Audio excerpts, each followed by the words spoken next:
Assalamualaikum warahmatullahi wabarakatuh. Perkenalkan, kami dari kelompok 14 akan menampilkan hasil diskusi kami mengenai produktivitas, yang mana tugas ini untuk memenuhi mata kuliah dengan manajemen SDM. Kami yang beranggotakan dari 3 orang.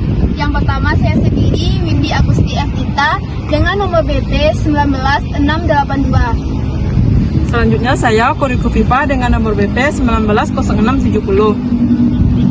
Selanjutnya saya Syifa Honesti dengan nomor BP 19642. Produktivitas. Yang pertama yaitu definisi produktivitas. Secara umum, produktivitas diartikan sebagai hubungan antara hasil nyata maupun fisik dengan masukan yang sebenarnya menurut ILO 1979. Greenberg yang dikutip oleh Sinungan 1985 mengartikan produktivitas sebagai perbandingan antara totalitas pengeluaran pada waktu tertentu dibagi totalitas masukan selama periode tertentu. Pengertian lain produktivitas adalah sebagai tindakan efisien dalam memproduksi barang-barang atau jasa-jasa. Produktivitas mengutarakan cara pemanfaatan secara baik terhadap sumber-sumber dalam memproduksi barang-barang. Produktivitas juga diartikan sebagai A. Perbandingan ukuran harga bagi masukan dan hasil. B. Perbedaan antara kumpulan jumlah pengeluaran dan masukan yang dinyatakan dalam satuan-satuan atau unit umum. Dalam beberapa referensi terdapat banyak sekali pengertian mengenai produktivitas yang dapat kita kelompokkan menjadi 3, yaitu 1. Rumusan tradisional bagi keseluruhan produktivitas. Tidak lain ialah rasio dari pada apa yang dihasilkan atau output terhadap keseluruhan peralatan produksi yang menggunakan atau input. B. Produktivitas pada dasarnya adalah suatu sikap mental yang mempunyai pandangan bahwa mutu kehidupan hari ini lebih baik daripada kemarin dan hari esok lebih baik daripada hari ini. C. Produktivitas merupakan interaksi terpadu secara serasi dari 3 faktor esensial, yakni investasi termasuk penggunaan pengetahuan dan teknologi secara riset, manajemen, dan tenaga kerja. Yang kedua yaitu konsep produktivitas. Peningkatan produktivitas dan efisiensi merupakan sumber pertumbuhan utama untuk mewujudkan pembangunan yang berkelanjutan. Sebaiknya, pertumbuhan yang tinggi dan berkelanjutan juga merupakan unsur penting dalam menjaga kesinambungan peningkatan produktivitas jangka panjang. Dengan demikian, pertumbuhan dan produktivitas bukan hal yang terpisah atau memiliki hubungan satu arah, melainkan keduanya saling tergantung dengan pola hubungan yang dinamis, tidak mekanik, non-linear, dan kompleks. Secara makro, sumber pertumbuhan dapat dikelompokkan dalam unsur berikut. Yang pertama yaitu peningkatan stok modal sebagai hasil akumulasi dari proses pembangunan yang terus berlangsung. Proses akumulasi ini merupakan hasil dari proses investasi. Yang kedua, peningkatan jumlah tenaga kerja juga memberikan kontribusi terhadap pertumbuhan ekonomi. Yang ketiga, peningkatan produktivitas merupakan sumber pertumbuhan yang bukan disebabkan oleh peningkatan penggunaan jumlah dari input atau sumber daya, melainkan disebabkan oleh peningkatan kualitasnya. Yang ketiga yaitu pengukuran produktivitas. Pengukuran produktivitas merupakan suatu alat manajemen yang penting di semua tingkatan ekonomi.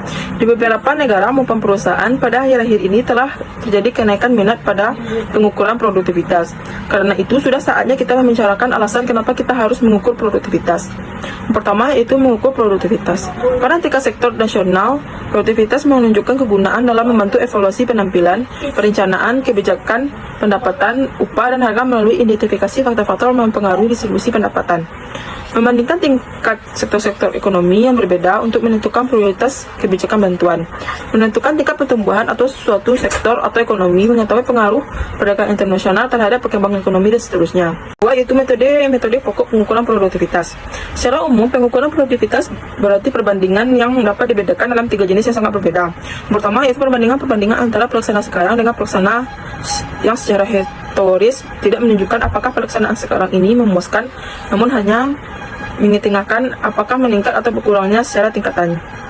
Yang kedua, perbandingan pelaksanaan antara satu unit atau perorangan tugas, seksi, dan proses dengan lainnya. Pengukuran seperti ini menunjukkan pencapaian relatif. Yang ketiga yaitu perbandingan pelaksanaan sekarang dengan targetnya, dan inilah yang terbaik sebagai memutuskan perhatian pada sasaran atau tujuan. Untuk menyusun perbandingan ini, perlulah mempertimbangkan tingkatan daftar susunan dan perbandingan pengukuran produktivitas. Paling sedikit ada 2 jenis tingkat perbandingan berbeda, ini produktivitas total dan produktivitas parsial. Produktivitas total adalah membandingkan antara total keluaran atau output dengan total masukan atau input persatuan waktu, dan perhitungan produktivitas total semua faktor masukan, yaitu tenaga kerja, kapital, bahan, energi terhadap total keluaran harus diperhitungkan. Contoh hitungannya yaitu prioritas total, hasil total keluaran atau output per hasil masukan total atau input. Yang kedua, produktivitas parsial adalah perbandingan dari keluaran dengan satu jenis masukan. Poin keempat mengenai peningkatan produktivitas. Kerja sebuah perusahaan atau sistem produksi lainnya menerapkan kombinasi kebijakan, rencana sumber-sumber, dan metodenya dalam memenuhi kebutuhan dan tujuan khususnya. Kombinasi-kombinasi ini dituangkan melalui dan beberapa faktor produktivitas, baik itu faktor produktivitas internal maupun dari faktor produktivitas eksternal. Pada tingkat perusahaan, faktor-faktor tersebut hampir seluruhnya direfleksikan dalam sumber pokok, yakni manusia dan bahan-bahan atau melalui tenaga kerja, manajemen dan organisasi, modal pokok atau bahan mentah. Contoh, pengaruh faktor-faktor tersebut seperti pendidikan dan latihan terlihat pada keahlian dan sikap pekerja. Poin kelima yaitu mengenai faktor-faktor yang mempengaruhi produktivitas kerja. Produktivitas kerja merupakan tingkat keunggulan yang diharapkan dan pengendalian atas tingkat keunggulan untuk memenuhi keinginan konsumen. Produktivitas dimulai dari kebutuhan pelanggan dan berakhir pada persepsi pelanggan. Hal ini dapat diimplementasikan interaksi antara karyawan dan pelanggan yang mencakup: yang pertama, ketepatan waktu, berkaitan dengan kecepatan memberikan tanggapan terhadap keperluan-keperluan pelanggan. Yang kedua, penampilan karyawan, berkaitan dengan kebersihan dan kecocokan dalam berpakaian. Yang ketiga, kesopanan dan tanggapan terhadap keluhan, berkaitan dengan bantuan yang diberikan dalam menyelesaikan masalah-masalah yang diajukan oleh pelanggan. Berarti, produktivitas yang baik dilihat dari persepsi pelanggan, bukan dari persepsi perusahaan. Persepsi pelanggan terhadap produktivitas jasa merupakan penilaian total atas kebutuhan suatu produk yang dapat berupa barang ataupun jasa. Menurut Hayes dan Abemati tahun 1980 mengatakan sebagian besar tuduhan yang tidak adil ditunjukkan kepada para manajer yang sekarang dianggap tidak mempunyai dorongan kewirausahaan dan wawasan teknologi yang luas. Salah satu permasalahan penting bagi pimpinan dalam suatu organisasi ialah bagaimana memberikan motivasi kepada karyawan untuk melakukan pekerjaan dengan baik.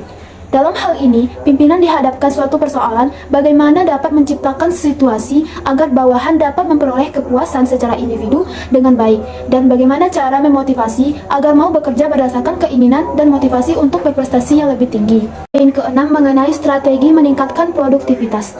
Strategi adalah sebuah rencana komprehensif yang mengintegrasikan resource dan capabilities dengan tujuan jangka panjang untuk memenangkan kompetisi.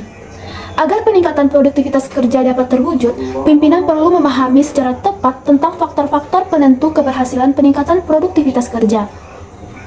Menurut Siagian, faktor-faktor tersebut sebagai berikut. Etos kerja yang harus dipegang teguh oleh semua pegawai dalam organisasi.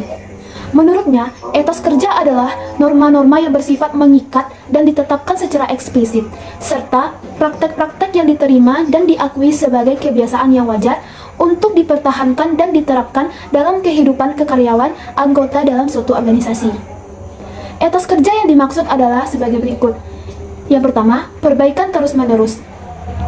Salah satu upaya untuk dapat meningkatkan produktivitas kerja adalah dengan melakukan perbaikan terus-menerus oleh seluruh komponen organisasi.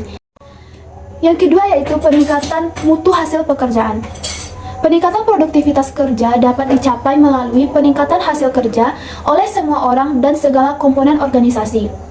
Mutu tidak hanya berkaitan dengan produk yang dihasilkan dan dipasarkan, baik berupa barang maupun jasa. Akan tetapi, juga menyangkut segala jenis kegiatan yang diselenggarakan oleh semua pegawai dalam organisasi. Peningkatan mutu sumber daya manusia merupakan aspek lain yang sangat penting sebagai peningkatan mutu hasil kerja. Yang ketiga yaitu pemberdayaan sumber daya manusia. Sumber daya manusia merupakan unsur paling strategik dalam organisasi. Oleh karena itu, pemberdayaan sumber daya manusia merupakan etos kerja yang sangat mendasar yang harus dipegang teguh oleh semua pimpinan dalam hierarki organisasi. Manakala pimpinan berupaya untuk meningkatkan produktivitas kerja pegawainya. Menurut pendapat Ken Shelton tahun 2022 tentang kepemimpinan dan manajemen mutu, dipandang perlu untuk mengubah strategi pimpinan dalam memenangkan persaingan demi mencapainya kinerja yang produktif, yaitu dengan cara yang pertama mengendalikan diri secara lebih baik, yang kedua mengubah paradigma berpikir dan bertindak, yang ketiga membangun kepercayaan, yang keempat berkomunikasi dengan efektif, dan yang kelima menyelaraskan antara IQ, EQ, dan SQ. Selanjutnya yaitu perencanaan peningkatan sistem produktivitas. Perencanaan peningkatan sistem produktivitas berdasarkan pada identifikasi akar penyebab penurunan produktivitas yang telah dilakukan dalam evaluasi sistem produktivitas. Program-program spesifik yang berkaitan dengan peningkatan atau perbaikan terus-menerus dan sistem produktivitas harus didesain berdasarkan informasi yang diperoleh melalui analisis dan evaluasi secara komprehensif dan mendalam terhadap sistem produktivitas perusahaan itu. Bagaimanapun, sebelum memulai suatu program peningkatan produktivitas terus-menerus dari perusahaan, pihak manajemen harus membangkitkan kesadaran semua anggota perusahaan tentang pentingnya peningkatan produktivitas perusahaan. 8. Langkah-langkah program peningkatan sistem produktivitas. Program peningkatan produktivitas dapat dilakukan menggunakan langkah-langkah sebagai berikut. Yang pertama, memilih dan menetapkan program peningkatan produktivitas.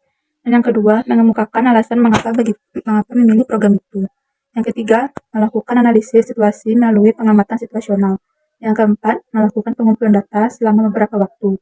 Yang kelima, melakukan analisis data. Yang keenam, menetapkan rencana perbaikan melalui penetapan sasaran peningkatan produktivitas. Yang ketujuh, melaksanakan program peningkatan produktivitas selama waktu tertentu. Dan yang ke-8, melakukan studi penilaian terhadap program peningkatan produktivitas itu. Dan yang ke-9, mengambil tindakan berupa tindakan korektif atas penyimpangan yang terjadi.